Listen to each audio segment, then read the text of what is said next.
إن الحمد لله نحمده ونستعين به ونستهديه ونستغفره ونعوذ بالله تعالى من شرور أنفسنا ومن سيئات أعمالنا. من يهده الله تعالى فهو المهتد ومن يضلل فلا تجد له وليا مرشدا. وأشهد أن لا إله إلا الله وحده لا شريك له، وأشهد أن محمدا عبده ورسوله وصفيه من خلقه وحبيبه، بلغ الرسالة وأدى الأمانة ونصح بالأمة فكشف الغمة. اللهم صل وسلم وزد وبارك وأنعم على حبيبنا ورسولنا محمد صلى الله عليه وسلم وعلى آله وصحبه ومن اهتدى بهديه وصار على نهجه إلى يوم القيامة. اللهم اجعلنا منهم ومن الذين آمنوا وعملوا الصالحات وتواصوا بالحق وتواصوا بالصبر. آمين يا رب العالمين. My dear respected brothers and sisters, we start by praising Allah subhanahu wa ta'ala. We praise and thank Allah subhanahu wa ta'ala for who He is. We ask Allah subhanahu wa ta'ala to guide us and to forgive us. And we ask Allah subhanahu wa ta'ala to make us among those who say or hear the speech and follow the best of it. Ameen ya Rabbal Alameen. Allah subhanahu wa ta'ala in the Quran, when He describes our Messenger sallallahu alayhi wa sallam, He tells us that the Prophet is someone with great manners. إِنَّكَ لَعَلَى خُلُقٍ عَظِيمٍ. Allah tells us about the Messenger sallallahu alayhi wa sallam that he has a superb, an incredible level of manners. His manners is above everyone else. Our Messenger sallallahu alayhi wa sallam also tells us in so many different narrations. One narration, for example, the Prophet says, إِنَّ أَحَبَّكُمْ لِي وَأَقْرَبُكُمْ مِنِّي مَنْزِلَةً يَوْمَ الْقِيَامَةِ أَحْسَنُكُمْ خُلُقًا. That the most beloved people to me, he is saying that sallallahu alayhi wa sallam, the most beloved people to me and the closest people to me on the day of judgment are those with the best manners. أَحْسَنُكُمْ خُلُقًا, those with the best manners, with the best morals, with the best etiquettes. Another place the Prophet tells us, and this is incredible, he says that amongst you are people who are going to have the same level as someone who prays the night and fasts the days simply through their manners. Simply through your manners you can reach a high level of Jannah. Now where's the Prophet going to be in Jannah? He's at the highest level. He has his VIP section by himself, all the way on top. And then he says, those people closest to me are those with the best manners. And there's a lot of things. The Prophet says that Allah, the most beloved people to Allah subhanahu wa ta'ala and those with the best manners. And we can talk about manners for so long. But actually today, what I want to talk about is I want us to define or redefine manners, morals, etiquettes, khuluq. Now why? I'll tell you why.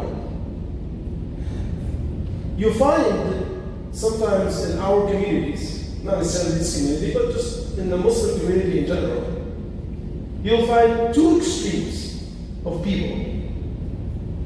And whenever there are extremes in our communities, you will always find Islam in the middle. And this is the beauty of our deen.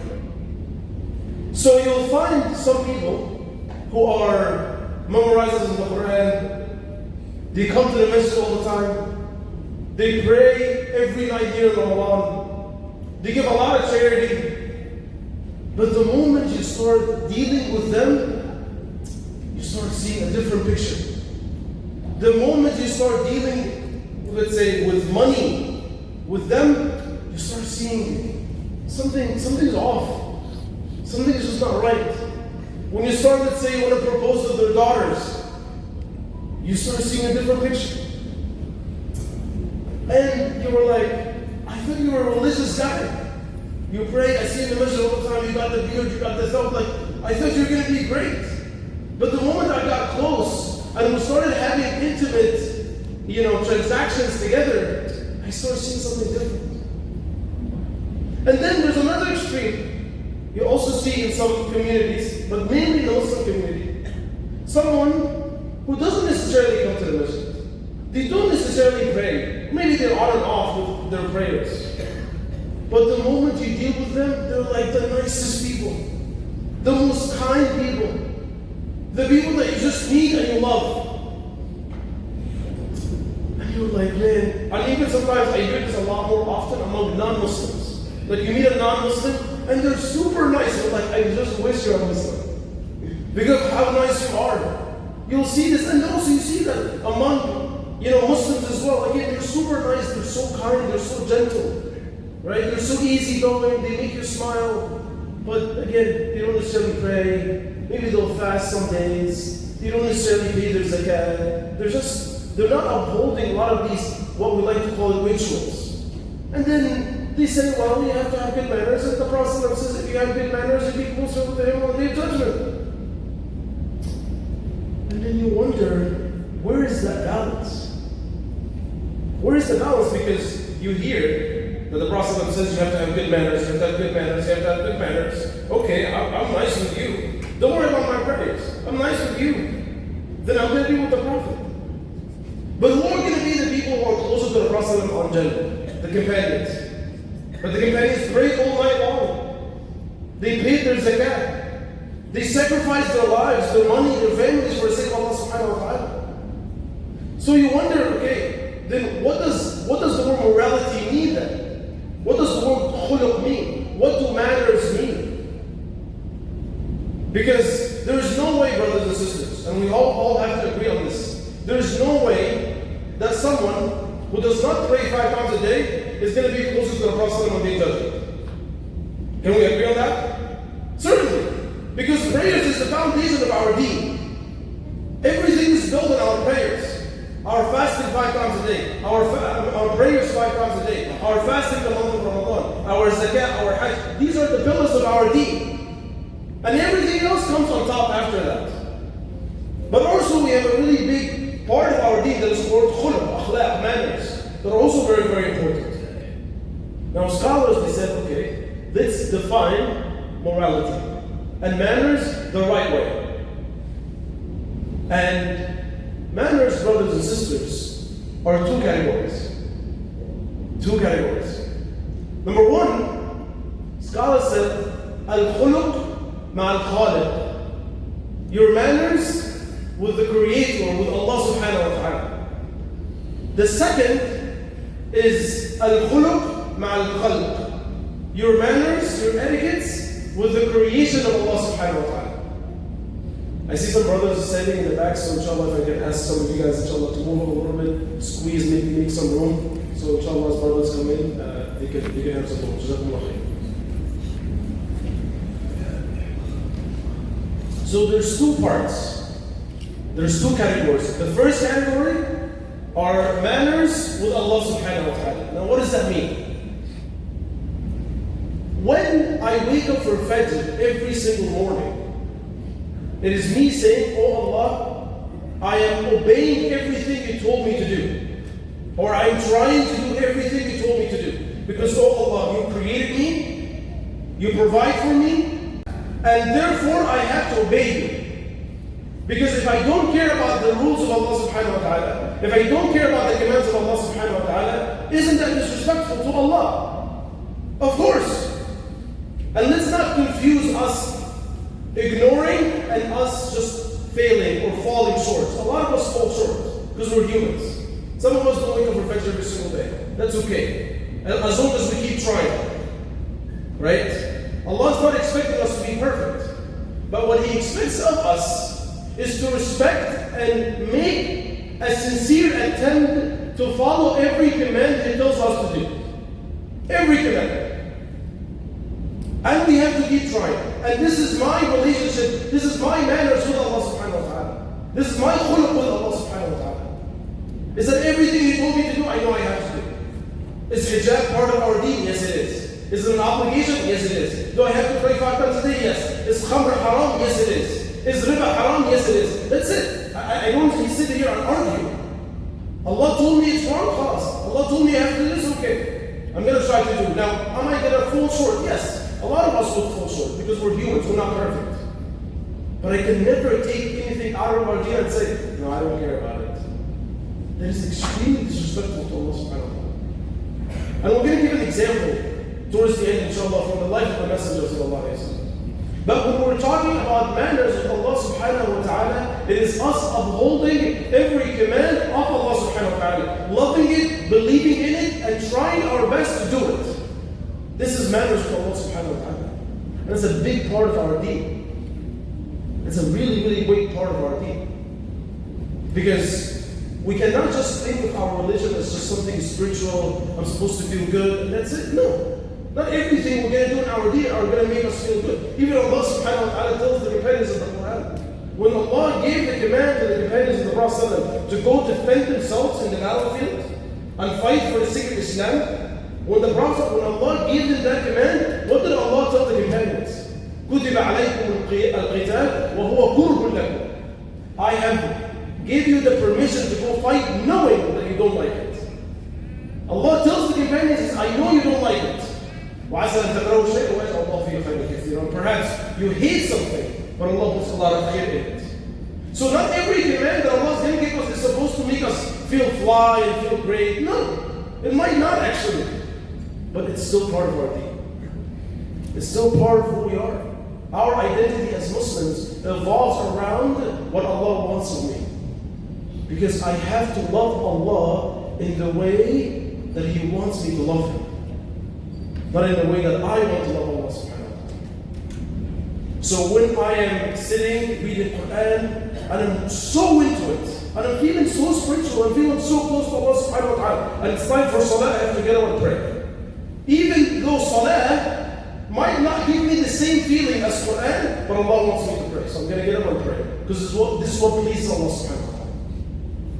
If I'm doing my dhikr, right? I'm sitting there, I'm doing my azkar, and I'm really into it. I'm feeling great. And azkar is supposed to make us feel this way. And my parents call me to help them something. What do I need to do? I need to get up and help my parents. Even though I have to take out the garbage at 100 degrees outside. Because Allah wants me to obey my parents. You must follow. Because now Allah subhanahu wa ta'ala is going to be the center, and I have to obey Allah and love Allah in the way that He wants me to do it. Not in the way that I want to do it. Because, and then you're going to get these conflicts all the time. For those that are about to get married, or are looking to get married, there are certain obligations, especially for guys. There are certain obligations that we have to do. They're going to be hard. I have to work. I have to save up money. I have to pay a lot of money. That's okay. Allah gave me that responsibility. I have to do it. So our deen, a big part of our deen are upholding the commands of Allah subhanahu wa ta'ala. The obligations of Allah subhanahu wa ta'ala. And He tells us there is nothing more beloved to Him than what He made an obligation. If I want to love Allah subhanahu wa ta'ala, I have to love it in a way that He wants me to love Him in. Now the second part is that manners, khuluq, with who? With the creation. With everyone else. I have to protect you from any evil I might have, I might cause you. Every time I deal with my Muslim brother, my Muslim sister, the people in the community, people I work with, I have to uphold the best manners possible. I have to be kind to you. And there's a lot of things in our deen that talk about that. Smiling in the face of your brother. The Prophet says that Allah would have mercy on someone who is sahl and layyin, someone who's easygoing, and someone who's just gentle with everybody. Allah will have mercy on this person. And there's so many things when it comes to the way we have to deal with each other and treat each other. But our deen, our religion, is doing these two parts. The way we are in our relationship with Allah subhanahu wa ta'ala, and the way with our relationship with the people, with the creation of Allah subhanahu wa ta'ala. And by the way, it's not only people, it's like animals. You know, we talk about animal rights, right? Environmentalism. And there's a lot of good discussions happening around these days. That's also part of it. How do we treat animals? Right? The Prophet gave us so many rulings of how to slaughter an animal. Why? Because it's part of our deen. Allah wants us to be the best way possible when we're slaughtering the meat that we're about to eat. When the Prophet is pushing for us to have zabiha meat or have halal meat, it's for a reason. It's part of our deen. So starting with the very first point, when we're talking about what does morality mean? What do manners mean? It has to be these two parts. One is our manners with Allah subhanahu wa ta'ala. The way I deal with Allah subhanahu wa ta'ala. The way I obey Allah subhanahu wa ta'ala. The way I feel about Allah subhanahu wa ta'ala. And the second part is manners with the creation of Allah subhanahu wa ta'ala. Humans and then also non-human creation of Allah subhanahu wa ta'ala. And how I deal with everybody. And these two parts, when you put them, you get a holistic picture of our religion. And this is what the Prophet ﷺ meant when he said that the closest people to me are those with the best manners. Because it's going to be those who are able to combine these two things and reach a high level of spirituality, a high level of morality, a high level of mannerism, when they're able to combine these two things. And we have a great example in the Messenger sallallahu alayhi wa sallam, and mentioned this in the second part of the khutbah, inshallah. أقول قولي هذا وأستغفر الله العظيم لي ولكم فاستغفروه إنه هو الغفور الرحيم.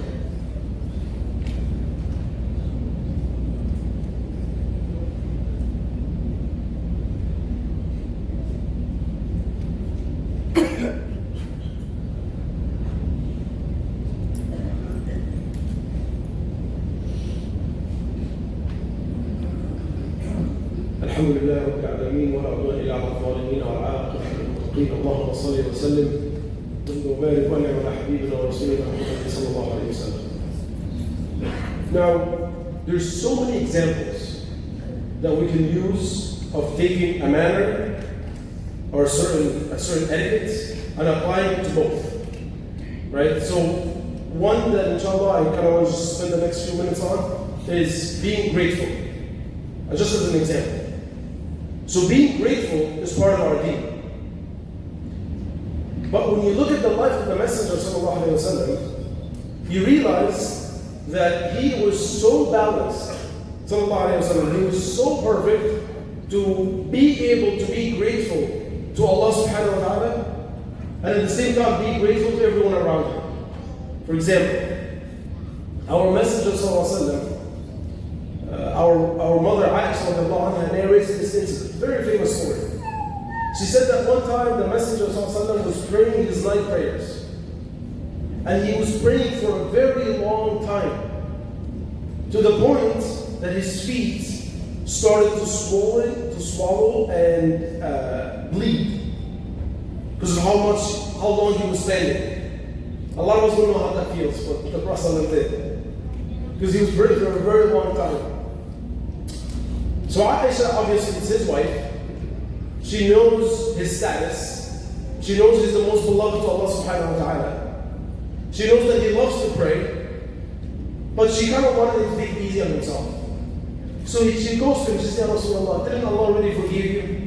Just take it easy on yourself. Maybe get some sleep, rest. Maybe sit or something. Like, the Prophet, Allah subhanahu wa ta'ala already forgave all your sins. Just take it easy on yourself a little bit. You know what the Messenger of Allah said? Very famous story. He said, أَفَلَا أَكُونُ عَبْدًا شَكُورًا. Shouldn't I be a grateful servant? Yes, I know Allah forgave me. Yes, I know Allah gave me Jannah. Yes, I know Allah gave me everything that I have. But I still want to be grateful. I'm praying out of gratitude to Allah subhanahu wa ta'ala. Because Allah gave me everything that I have. Now, brothers and sisters, how many of us feel the same way? Didn't Allah give us everything we have? Didn't Allah subhanahu wa ta'ala provide us being in an opportunity to be in a mission on a Friday? A lot of people are working, are not able to leave. A lot of people have to drive to go to a mission. So we're just let's talk about other parts of the world, but people didn't even have a mission to bring in. Allah subhanahu wa ta'ala guided us. Right? A lot of us, mashallah, I see a lot of parents here with their children. It's a blessing from Allah subhanahu wa ta'ala, isn't it? I mean, there's so many things we could talk about here, but the Prophet ﷺ worshipped Allah because he was grateful to Allah subhanahu wa ta'ala. He was able to have this incredible showing of gratitude throughout his life, throughout his entire life. Now, if we look at his treatment with other human beings, towards the end of his life, Aisha radiallahu anha, she was married, and she was married to him, and she was the most beloved to him. But the Prophet ﷺ had a very important person to him who had already passed away, which was his first wife, Khadija radiallahu anha. So Khadija radiallahu anha, she was so beloved to the Prophet ﷺ, to the point that even after her death, he would always talk about her. And whenever her friends would be around the area, he would give them gifts. And he would never, her sister, Hala, the sister of Khadija radiallahu anha, would come visit, the Prophet's face would light up. Just because of how much he loved Khadija radiallahu anha. And she was already gone. Felt a little bit jealous. So one time, they were sitting together, and she goes to the Prophet and says, Ya Rasulullah, أَمَا بَدَّلَكَ اللَّهُ خَيْرًا مِنْهَا? Didn't Allah give you someone better? You know, like, stop talking about her. She's already gone. I'm your wife now. I'm beloved to you. Stop talking about her. She was jealous. And she was said, I'm kind of better. You know, like, I'm younger. But you know the Prophet ﷺ, because his manners were just incredible. Aisha she said the Prophet got really angry because I told him, didn't Allah replace you with someone better? He looks at her and he says, Wallahi, there is no one better than Khadija radiallahu anha. Allah never replaced me with anyone better. Because when the message came, everybody abandoned me except her. Everybody disbelieved in me except her. Everybody left me hanging except her. She was by my side all the time. So she would always remain the most beloved to me. No matter how many wives I'm going to marry after her, no matter how long she's been dead, she's always going to remain the number one in my life. Because I never forgot what she did to me. And then Aisha was like, okay, I should not have said that. And she stopped talking. But look at the Prophet ﷺ. He had an incredible level of gratitude that even after the death of someone, he would still remember what they did to him. There's a similar story that happened with Abu Bakr radiallahu anhu. Abu Bakr and Umar, who were the two most closest people to the Prophet ﷺ, they got into a little bit of an argument.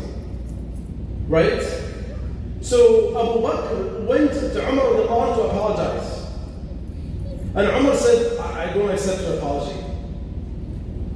And then Abu Bakr went to the Prophet ﷺ and told him, listen, I tried to, kind of apologize to Umar but he didn't take it, I don't know what to do. So Umar, in between, he felt bad, so he was like, okay, let me go to Abu Bakr here and accept his apology. So he went to his house, he didn't find him. And then when he asked, he said that he went to the Prophet ﷺ. So Umar runs to the Prophet ﷺ, and who was there? Abu Bakr was there. Now, Umar enters, and the Prophet and Abu Bakr were inside already. And then Umar was about to tell Abu Bakr, I accept your apology. But before that, the Prophet stopped him. He says, are you going to have some problems with Abu Bakr, with this man? When he believed in me, while you didn't believe in me. When he supported me, while you wanted to kill me. Now we're going to have an issue. I don't care whose problem was it, but none of you companions ever going to have a problem with Abu Bakr because of what Abu Bakr did, radiallahu anhu. His gratitude was phenomenal. And that's why he tells us, sallallahu alayhi wa sallam, مَنْ لَا يَشْكُرِ النَّاسِ لَا يَشْكُرِ اللَّهِ. Whoever is not grateful to the people is not grateful to Allah subhanahu wa ta'ala. And the Prophet ﷺ gives us this beautiful holistic picture that our manners, dear brothers and sisters, our morality is two parts. With Allah and with the creation of Allah subhanahu wa ta'ala. We as Muslims cannot be masjid people. We come to Tarawih every single night. We pray all night long. We memorize the Quran. But the moment we deal with each other, we're like enemies. No. That's not how Muslims need to be. And the opposite is also not right. I cannot be so nice with everybody, but I ignore the rulings of Allah subhanahu wa ta'ala. I ignore the commands of Allah subhanahu wa ta'ala. I ignore the obligations of Allah subhanahu wa ta'ala. No. If we want to understand how it be to be a complete believers, we have to have these two pieces set in stone, very, very good. Manners with Allah subhanahu wa ta'ala, upholding His commands and His obligations, and manners with the people. Of the way I deal with everyone, the way I treat everyone. And when we put these two pieces together, This is how we're able to move forward as an ummah, as a community. Because this is how holistic Muslims need to be like. And there's, by the way, there's so many examples we can use. So many examples. You look at patience, for example. You'll find that there are patience in the commands of Allah subhanahu wa ta'ala. It's not easy to wake up for Fajr every single day. But I need to have patience to do that. It's not easy to abstain myself from certain sins, but I have to do that. I have to be patient through these things. Right? And then also it's not easy to be patient when somebody bothers me. Right? Like a lot of us are nice until somebody takes us off. And then we start acting somewhere differently. You know, patience is going to come out when somebody bothers us. Because listen, if everybody's nice to you, you're going to be nice. That's everybody. Everybody's like that. Our patience is tested when somebody bothers us, when somebody upsets us, when somebody deals with us in a way that's not proper. But we have to be patient.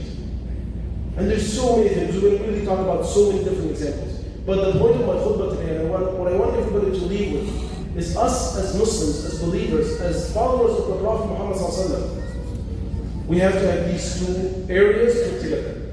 Manners with Allah subhanahu wa ta'ala by upholding and believing and loving His commands, and attempting to do as much as we can, and being the nicest and the most gentle that we can with the creation of Allah subhanahu wa ta'ala, with each other.